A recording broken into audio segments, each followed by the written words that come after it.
El tema de hoy, mis hermanos, no lo he tomado en no he escuchado ese planteamiento en ninguna persona antes, o sea, lo que estoy diciendo es que no me estoy copiando de nadie para presentarlo hoy, es mi planteamiento, pero no creo que sea único. Yo creo que el Espíritu de Dios trabaja en muchas personas en el mundo, en sus siervos, en los predicadores que pueden tener este planteamiento. He sido consternado por las conclusiones a las que he llegado al estudiar el pasaje bíblico, y realmente estoy preocupado del destino de muchos de los hijos de Dios, preocupado por el destino de muchos de los hijos de Dios dentro de la iglesia, dentro de la iglesia adventista. Me siento muy contento y honrado hoy con tener al pastor Arnaldo y su esposa, el pastor, retiró al pastor Vena y su esposa, y también al pastor Carretero. Así que hay tres pastores aquí que van a escuchar hoy ese planteamiento, que de paso, pues me parece que es muy importante para el pueblo de Dios. Nosotros, la vez pasada, la última vez que prediqué acerca de las bodas del Cordero.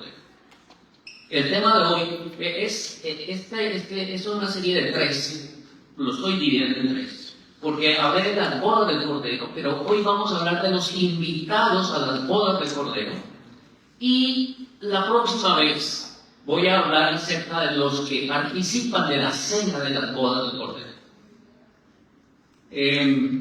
Vamos a abrir nuestra Biblia, por favor, en Apocalipsis 19, 6 al 9. Lo leímos la vez pasada. Dice: y oí como la voz de una grande compañía, y como el ruido de muchas aguas, y como la voz de grandes truenos que decía: aleluya, porque reinó el Señor nuestro Dios Todopoderoso. Gocémonos y alegrémonos y démosle gloria, porque son venidas las bodas del Cordero, y su esposa se ha aparejado. Versículo 19, versículo 8, capítulo 19. Y le fue dado que se vista de lino fino, limpio y brillante, porque el lino fino son las justificaciones de los santos. Versículo 9. Y él me dice: bien, escribe, bienaventurados los que son llamados a la cena del Cordero. Y me dijo: estas palabras de Dios son verdaderas. Hoy vamos a hablar del versículo 7. Gocémonos y alegremos porque son venidas las bodas del Cordero, y su esposa se ha aparejado. En la ocasión anterior dijimos que no hay que confundir entre la boda del Cordero y la cena del Cordero. De la cena y la boda del Cordero. Son dos eventos que hay que distinguir por el inmenso significado y la trascendencia de ambos eventos. No es por demás decir que a la cena del Cordero solo asistirán quienes hayan atendido a la invitación de ir a la boda del Cordero. Ninguno puede colarse a la cena de la boda del Cordero. La próxima vamos a hablar de alguien que pretendió colarse. Más adelante vamos a hablar en cuanto a eso. Otra cosa que dijimos la vez pasada es que la venida de Cristo como nuestro sumo sacerdote al lugar santísimo. Estoy leyendo una cita de la Cena del Señor.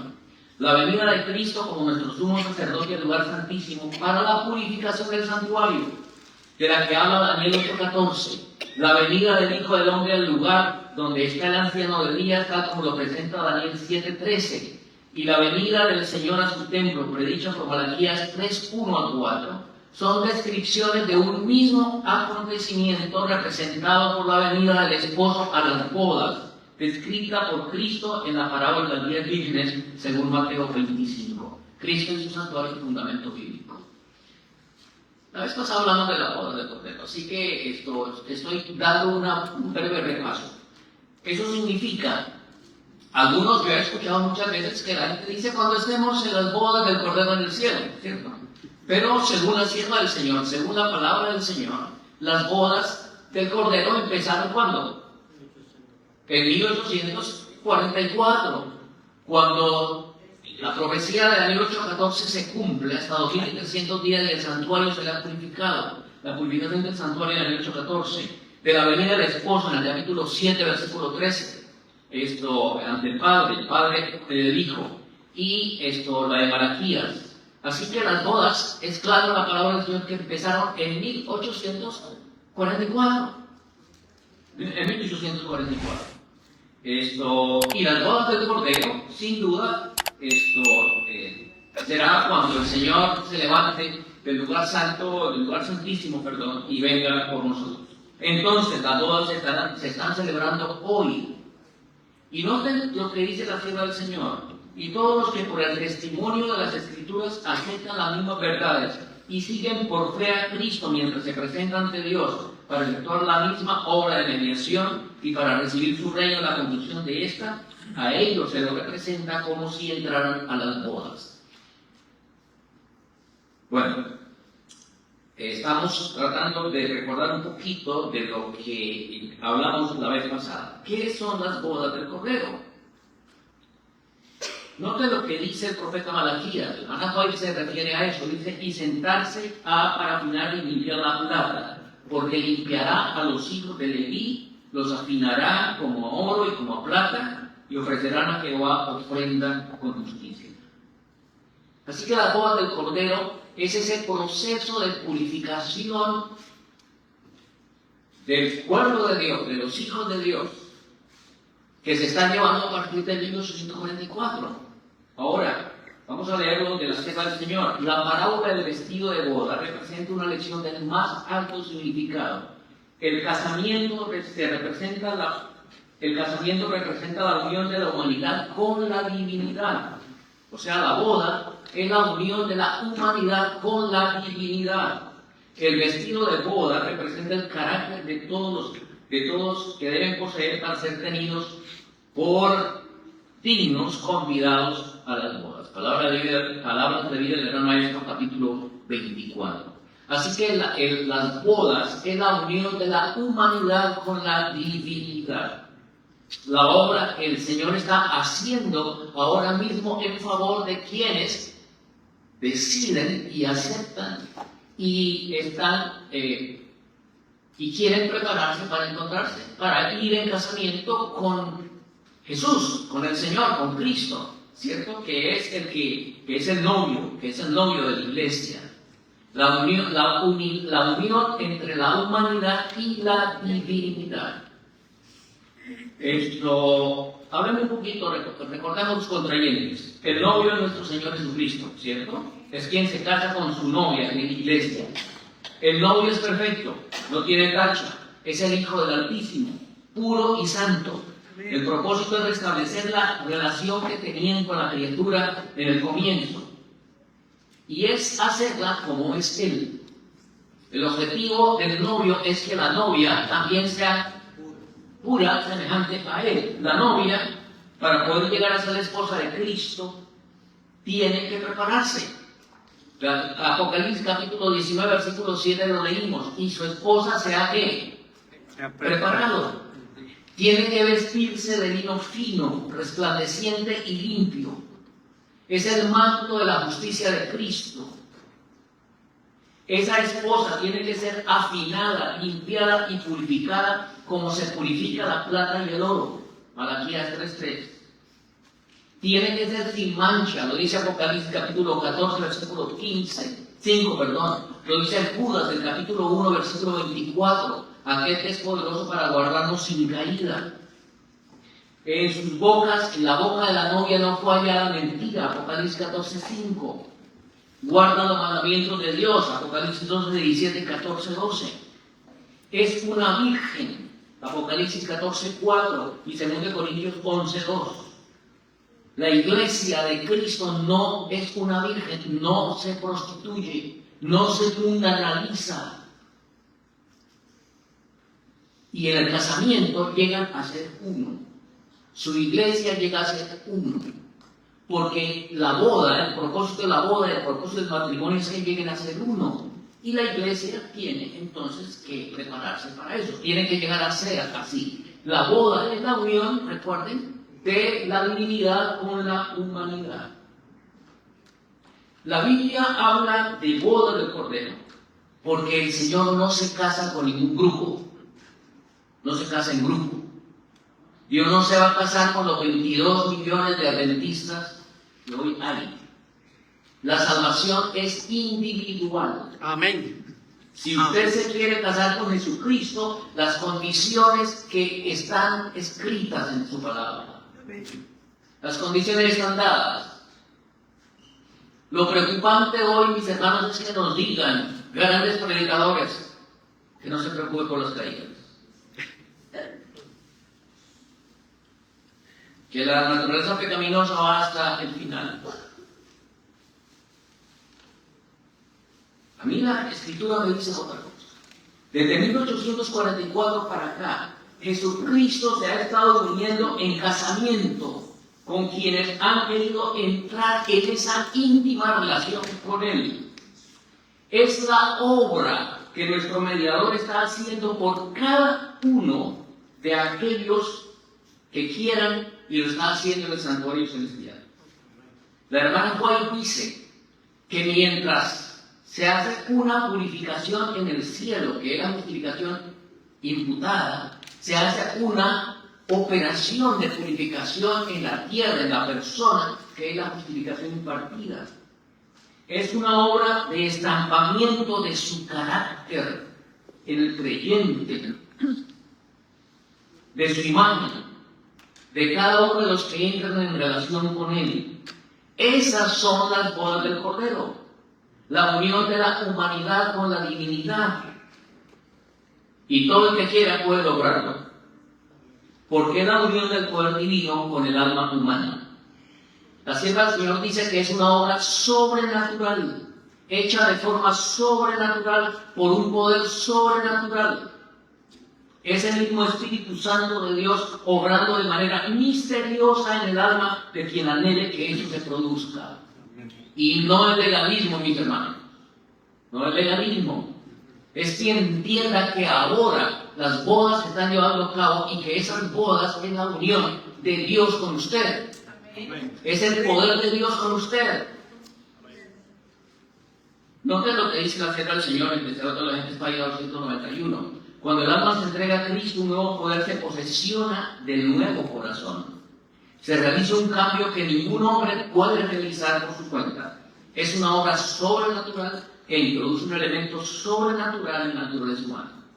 El alma que se entrega a Cristo llega a ser una fortaleza suya que él sostiene en un mundo de rebelión y no quiere que otra autoridad sea conocida en ella sino la suya. Un alma así guardada en posesión por los agentes celestiales es inexpugnable para los asaltos de Satanás. La persona que se une con Cristo es inexpugnable para los asaltos de Satanás. Al comienzo del ministerio, unos 2 años después de que habíamos empezado el ministerio, fuimos a una reunión de obreros y nos entregaron 4 libros para que leyéramos. Yo recuerdo que uno de ellos se titulaba La vida normal del cristiano. Era un libro bautista. Y lo entregaban para los pastores que lo leyéramos. Es decir, como verdad. Y ese libro que se llama La vida normal del cristiano es un estudio sobre Romanos 7. Y en resumen el libro decía que esa es la vida normal del cristiano. Y cuando leo Romanos 7, Pablo decía que lo que no quería hacer era lo que hacía. Y lo que quería hacer no lo podía hacer. Y nos estaban planteando a nosotros los pastores que esa era la vida normal. Una vida de subidas y de caídas. Y ahora un pastor famoso, que usted lo mencionó, pastor, antes, también dice la pregunta por las caídas. Eso quedó en mis predicaciones durante años, que la vida normal del cristiano era Romanos 7. Pero no leía que ahí Pablo estaba sintiéndose como un esclavo del pecado. Y dijo, miserable que soy, ¿quién me va a librar? Pero cuando usted entiende que el Señor está obrando en usted, que se están efectuando las bodas, que es la unión de la humanidad con la divinidad, y que es un poder sobrenatural que puede obrar en usted, usted llega a ser una fortaleza en rebelión que es inexpugnable para los asaltos de Satanás. Amén. Hay que creerlo. Sí. Si yo no creo, no va a ocurrir. Pero si creo, ocurre. Porque es la obra de Dios y la pido al Señor. Amén. Está Cristo en el lugar santísimo trabajando para usted y para mí, y está su Espíritu aquí en la tierra trabajando también. Es una obra coordinada y perfecta. Todo el que se preste para esta obra llegará a tener el vestido blanco, brillante y resplandeciente. Es un vestido confeccionado a la medida en los telares del cielo. Es la obra de Dios, no la mía. Es la justicia de Cristo, que es lo mismo que tener el carácter de Cristo.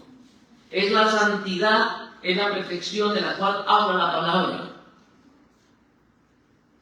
Totalmente opuesto a lo que hoy se está presentando. ¿No es lo que dice la sierva del Señor? Os vestiré con mi propia justicia, el vestido de bodas, y os prepararé para la cena de las bodas del Cordero. Antes de la cena de las bodas del Cordero, tenemos que tener el vestido de bodas, que es la justicia de Cristo, que es la unión de la humanidad con la divinidad. ¿Qué son las bodas? ¿Qué son las bodas? Para asistir a la cena de las bodas, primero tengo que ir a las bodas. Si no voy a la boda, no puedo entrar a la cena.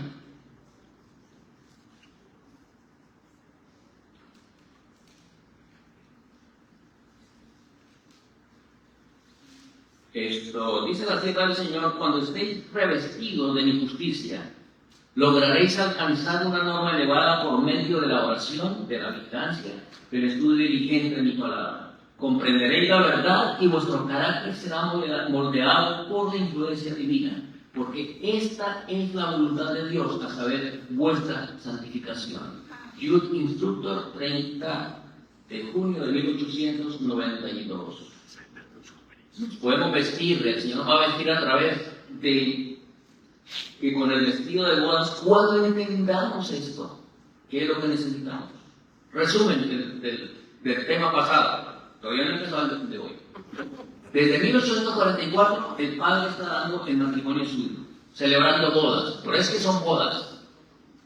Y claro, es una palabra genética, pero bodas es porque el Señor se casa individualmente. Si yo no quiero y mi esposa quiere, mi esposa lo va a lograr y yo no. La boda representa la unión de la divinidad con la humanidad. Es la reproducción del carácter del hijo en su novia. Para el casamiento, la novia necesita un vestido especial. El vestido de bodas es la justicia de Cristo, un carácter así semejante. El casamiento, por lo tanto, representa la obra de santificación y de perfección de cada creyente. Si eso no se da, no hay vestido, no hay boda, no se consume el matrimonio. La novia tiene que ser perfecta, debe ser virgen, debe ser pura. Y la sierva del Señor dice: y todos los que por el testimonio de las Escrituras aceptan las mismas verdades y siguen por fe a Cristo, mientras se presentan ante Dios para efectuar la última obra de mediación y para recibir su reino a la conclusión de este, a ellos se lo representa como si entraran a las bodas. Así que si usted quiere hoy entrar a la boda, sencillamente el Señor está trabajando con usted en el santuario celestial. Y no importa qué tan nuevo, qué tan adulto sea, o qué tan joven de venir aquí a la iglesia, pero si usted acepta que Cristo quiere hacer un trabajo con usted y que está en el lugar santísimo trabajando con usted, el Señor va a empezar a orar en las personas que lo quieran realizar. Ahora vamos a hablar de los invitados a las bodas, y por favor abren Mateo 22, versículos 1 al 14, y vamos a leerlo de una manera rápida. Dice Mateo 21:1: y respondiendo Jesús les dijo, le volvió a hablar en parábola diciendo: el reino de los cielos es semejante a un hombre rey que hizo bodas a su hijo. Versículo 2: y envió a sus siervos para que llamasen a los llamados a las bodas, mas no quisieron venir. Versículo 4: volvió a enviar a otros siervos diciendo: decid a los llamados, he aquí mi comida he aparejado, mis toros y animales engordados son muertos y todo está prevenido, venid a las bodas. Versículo 5: mas ellos no se cuidaban y se fueron, uno a su labranza y otro a sus negocios, no le interesaba. Versículo 6, y otros, tomando sus siervos, los afrentaron y los mataron. Versículo 7, y el rey oyendo esto se enojó y enviando sus ejércitos destruyó a aquellos homicidas y puso fuego a la ciudad. Versículo 8, entonces dice a sus siervos, las bodas a la verdad están aparejadas, a los que eran llamados no eran dignos. Versículo 9, y pues a la salida de los caminos y llamad a las bodas a cuantos hallares.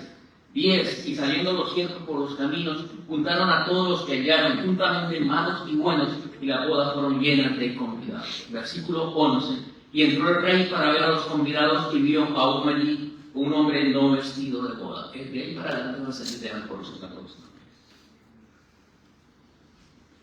El rey que hizo las bodas en esta parábola es el padre. Y la cena del Señor lo identifica como el padre, ¿cierto? Le hizo bodas a su hijo. Su hijo es el Señor Jesucristo. No menciona ahí a la novia, no dice cómo es la novia, dice quién es. Nosotros sabemos por la Biblia que su novia es la iglesia. La iglesia es quienes estarán listos, los fieles. La hermana Juan dice que los miembros fieles a través de todas las edades han constituido la iglesia de Dios en la tierra. Nunca los infieles han sido iglesia. Son los fieles los que han sido iglesia. Los llamados a las bodas son los que están a cargo de los negocios del rey.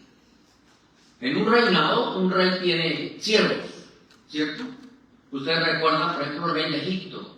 El rey de Egipto, José le adivinó un sueño a quiénes. ¿A quiénes en la aflicción? Al panadero y al copero. Así que un rey tiene siervos que son los que les hacen el pan, le hacen la comida, etc. Le limpian el palacio, lo mantienen bien pulcro, lo aconsejan cómo tiene que vestirse. Los siervos. Pero los llamados a las bodas, los siervos no van a las bodas del rey. Los siervos están sirviendo en el banquete.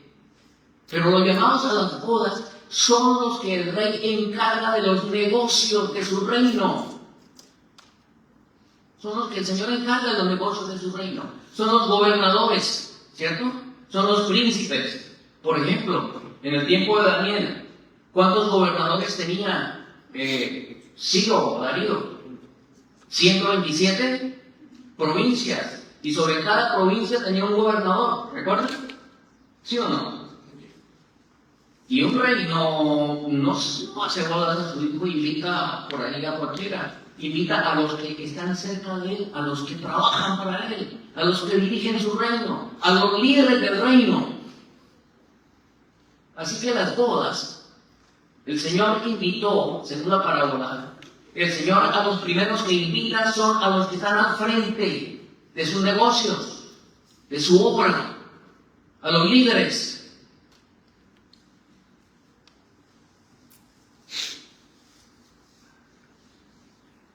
Pero no les interesaba la boda. A los líderes del rey, a los que estaban en los asuntos, no les interesaba la boda. No les interesaba el concepto teológico de la perfección del carácter. No les interesaba el concepto teológico de la santificación. No, que la naturaleza pecaminosa va a estar hasta el fin, que nuestras tendencias van a estar hasta el fin. Que vamos a estar pecando hasta la venida del Señor. No les interesaban las bodas. El concepto de que va a haber una iglesia sin mancha y sin arruga, al final no les interesaba. Por eso no vinieron a la boda.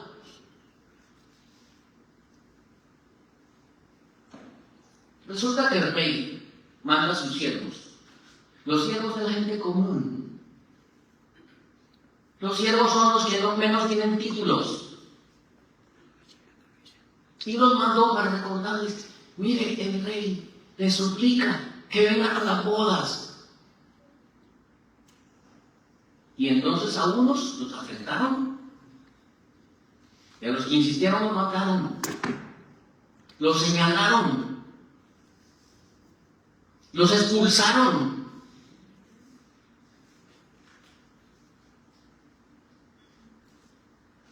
Increíble, ¿no? Cuando yo repasaba esta parábola y me daba cuenta de lo que está sucediendo hoy, y hice el paralelo, me quedé preocupado porque esto no estamos viviendo a las bodas. Al pueblo no se le está diciendo que la boda es la hora de perfección del carácter. Al contrario, al que habla de perfección es un perfeccionista, es un legalista. Está mal. Quienes mencionan acerca de la última generación, incluso un famoso pastor dice que es una teología satánica. Y es preocupante lo que está pasando hoy. Y si comparamos lo que es las bodas que empezaron en el minuto 44, lo que la Sierva del Señor dice que es la boda, entonces es preocupante que hoy estemos predicando de esa manera, porque estamos diciendo a la gente: no vaya a las bodas, por favor, no vaya a las bodas.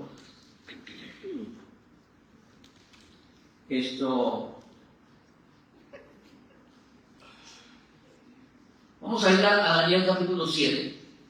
Daniel capítulo 7. Lo que dice el Señor. Dice: estuve mirando hasta que fueron puestas sillas, y un anciano de grande edad se sentó, cuyo vestido era blanco como la nieve, y el pelo de su cabeza como lana limpia, su silla llama de fuego, su rueda fuego ardiente. Versículo 10. Un río de fuego procedía y salía delante de él. Millares de millares servían y millones de millones asistían delante de él. El juez se sentó y los libros se abrieron. Miraba yo en la visión de la noche, y vi aquí en las nubes del cielo como un hijo de hombre que venía, y llegó hasta el anciano grande de edad, e hicieron de llegar delante del versículo 13. Versículo 14.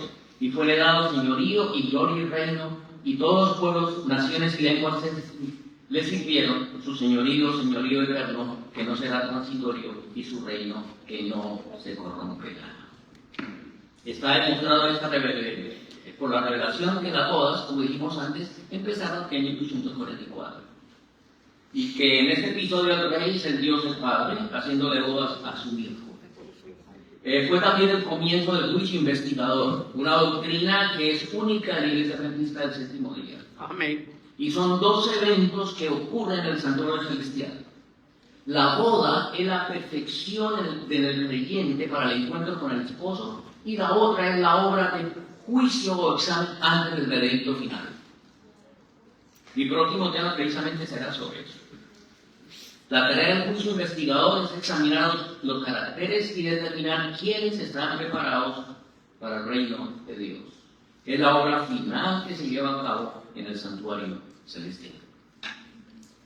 Ahora, mis hermanos, hasta 1950, nuestros líderes, los libros, nuestros folletos, todos hablaban de la santidad, de la perfección y de la obediencia. Hasta 1950. Hoy los términos de santidad y de perfección han cambiado. Nos dicen que santidad es un término general. A los santos que están en Corinto. También. Y luego cuando leemos Corintios, pues nos damos cuenta cómo estaban los Corintios. ¿Cómo estaban los de Corintios? ¿Qué es lo que estamos estudiando acerca de los Corintios? Y entonces decimos: es un término general. Santos es para todo el que cree en Cristo. Y en Corintios capítulo 5, ¿no? Y los demás, lo que estamos estudiando. Y nos han dicho que perfección es madurez. Madurez espiritual. Madurez. Pero que no es dejar de pecar o vivir sin pecar. No es perfección. Bueno, yo tengo 80 textos de la Sierva del Señor donde me dice lo contrario. Mis hermanos, hoy aquí en Norteamérica, en Europa y Australia, solo del 5 al 15% de los miembros de la Iglesia creen en el concepto de la última generación, es decir, en las bodas entre Cristo y su Iglesia. Porque el término de la última generación es eso. Realmente las bodas entre Cristo y su pueblo. como la unión de la humanidad con la divinidad. El creyente puede llegar a ser perfecto en Cristo. El creyente puede alcanzar la altura de la plenitud, como dice Pablo, templeros en Cristo. Del 5 al 15%. Y ese 5 al 15% está en los ministerios independientes o en predicadores independientes. Por lo que podemos decir que casi la totalidad de la iglesia hoy en Norteamérica no creen que debemos estar sin mancha y sin arruga para esperar a la Señora. Yo sé que los que aquí pastores han leído el libro El carácter de Dios en la última generación de nuestros hermanos de Andrus, donde dicen, no, si esperamos que la iglesia esté lista, el Señor nunca va a venir. El Señor no ha venido es porque no quiere que ninguno se pierda, pero la iglesia no puede estar lista. Porque nuestra naturaleza pecaminosa es más que algo heredado, es algo que ontológico, que forma parte de nosotros. O sea, la naturaleza humana y el pecado no se pueden separar. Los teólogos han llegado a la conclusión de que la naturaleza humana no se puede separar del pecado. Por lo tanto, estaremos pecando hasta la venida del Señor. Y no es que lo hagan de mala fe, es que han llegado a esa conclusión. Yo no estoy diciendo que tengan malos motivos, pero se ha llegado a esta conclusión. ¿Sería que nuestro Señor Jesucristo ya lo sabía cuando escribió la parábola de Mateo 22? ¿Sería que el Señor Jesucristo ya sabía que quienes están en los negocios de su reino no les interesa el tema de las bodas del Cordero, del casamiento de Cristo con su iglesia? ¿Por qué lo escribió? Sí, hombre. Todavía en Latinoamérica, en África y en Asia hay entre un 20 y un 40% que creen en la teología de la última generación. Es decir, que creen en lo que el Señor dijo en el conflicto de los siglos, que cuando el Señor salga del lugar santísimo, habrá un pueblo que estará sin intercesor ante la vista de un Dios santo, y que para ese tiempo sus vestiduras tienen que estar blancas, limpias, por la sangre del testimonio.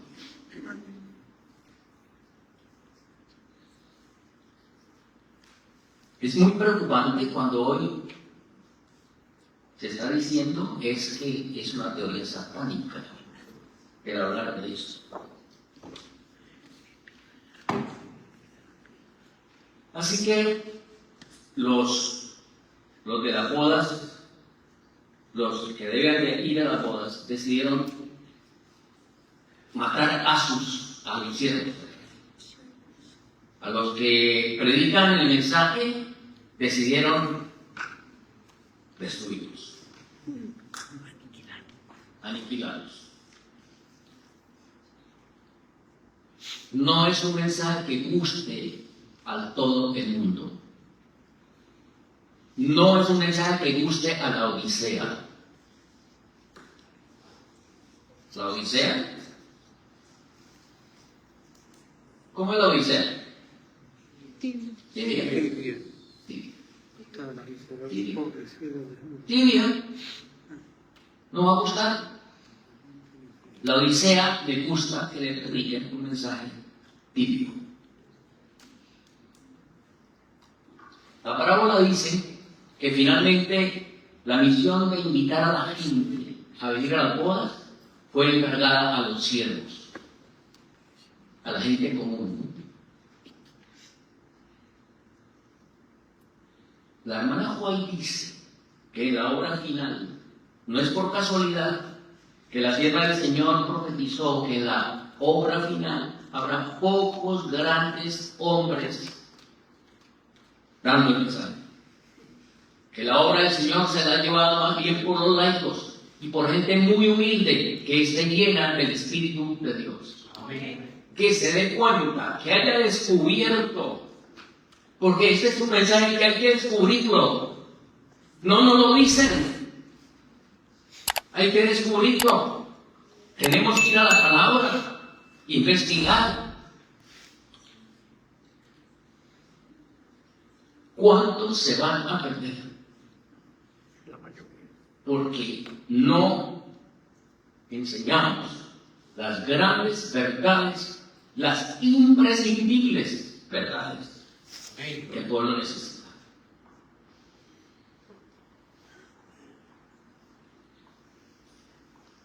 Termino con dos pensamientos de la situación.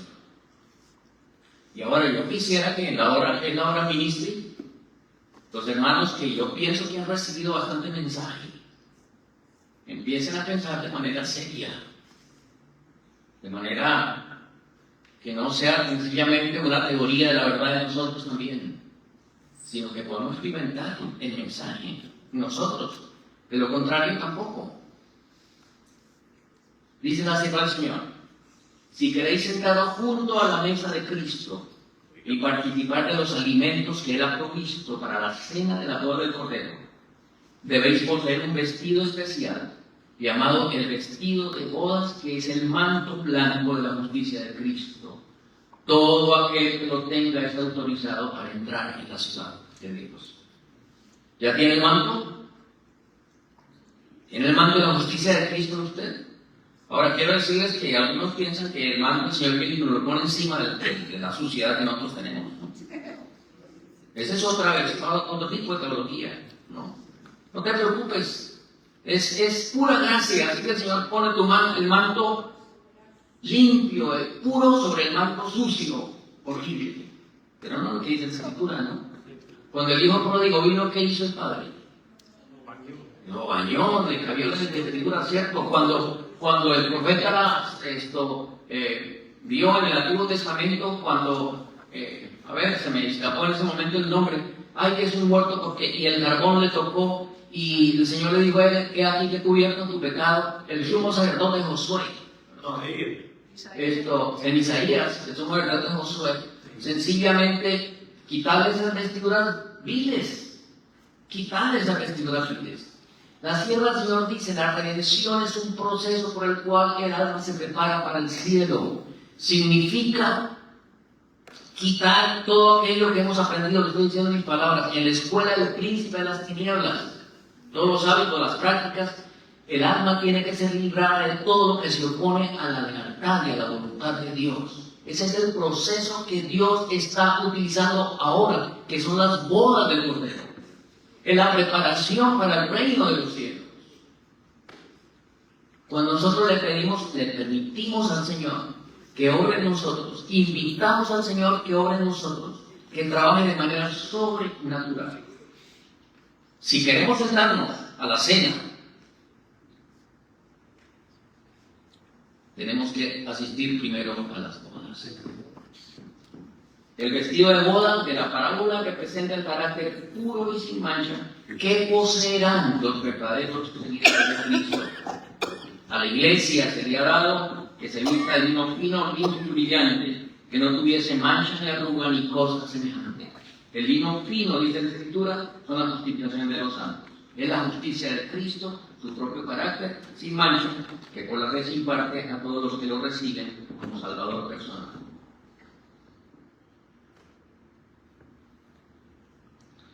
En mi próximo tema, como dije antes, tendré la última parte de la parábola, el examen a los invitados.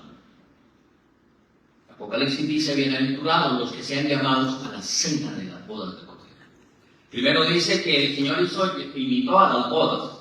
En el versículo 9 dice: bienaventurados los que sean llamados a la cena de las bodas.